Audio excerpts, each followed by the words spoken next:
One of the main things that's critical to being able to achieve the kind of targets that have been set for Nigerian content development in the industry is going to be financing.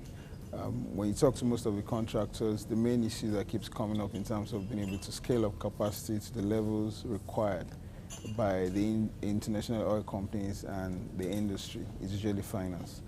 The Act provides for a Nigerian Content Development Fund to be funded by some statutory deductions from contracts awarded in the industry. Now, the way it's been envisaged by the board is to have a system that's long-term, that's sustainable, that's not going to be exhausted in the first few days or months or years.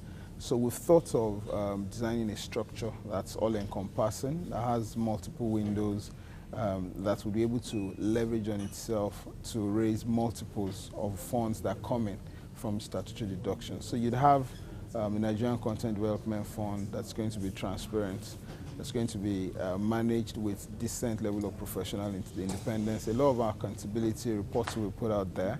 You're going to have multiple modes of intervention. So for instance, one of the critical first legs of it is a partial guarantee system where the board would use that fund to provide a guarantee to cover for a contractor, a Nigerian content operator that wants to take credit from a financial institution. So basically what that would achieve, we've gone on to discuss with the banking systems that will reduce the rates of borrowing to the contractor.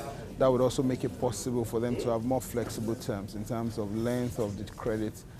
Tenors will be more flexible and more business friendly for Nigerian content operators. Beyond that, we have multiple other windows. For example, discussions will be had with necessary government authorities to have intervention funds targeted at providing cheap, flexible capital to Nigerian content operators, such has been done by the CBN for other areas of the economy. We're looking at discussions with development finance institutions. We're already speaking with some who are eager to participate with the board to create a kind of system where we have instruments available, where we have capital available at decent rates, both in dollar and naira denominations. What is the criteria for the fund?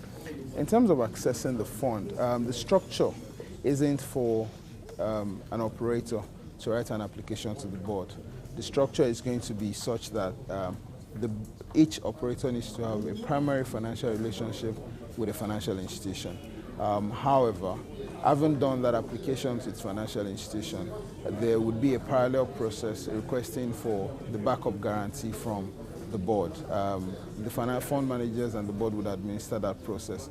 It will be clearly launched. I think we're looking at in the next few weeks to months, being able to publicly engage with the entire industry stakeholders, give a sense of what the process to apply is, what is required, what the requirements are, how to make sure it's a successful application, because we don't want to have failed applications. It does us no good in terms of what we're trying to achieve. It's going to be highly transparent.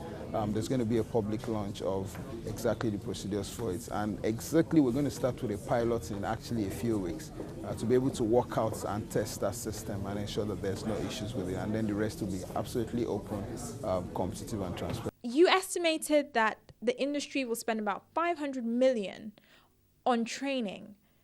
What is the expected achievement of that? Is it a little much?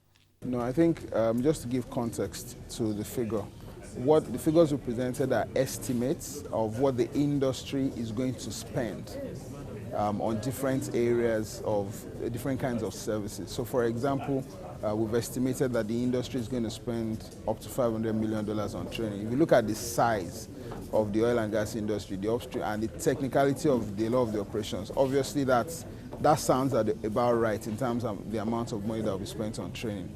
So I think what is important, and which is what the Act has already done, is to say such types of training up to a certain percentage of the spend in the industry must be for oil and for Nigerian content operators. So what needs to happen is for the Nigerian content operator training companies, professional services firms to be able to raise their quality, their service delivery, and meet the demands directly. And I think the board is monitoring compliance to that plan.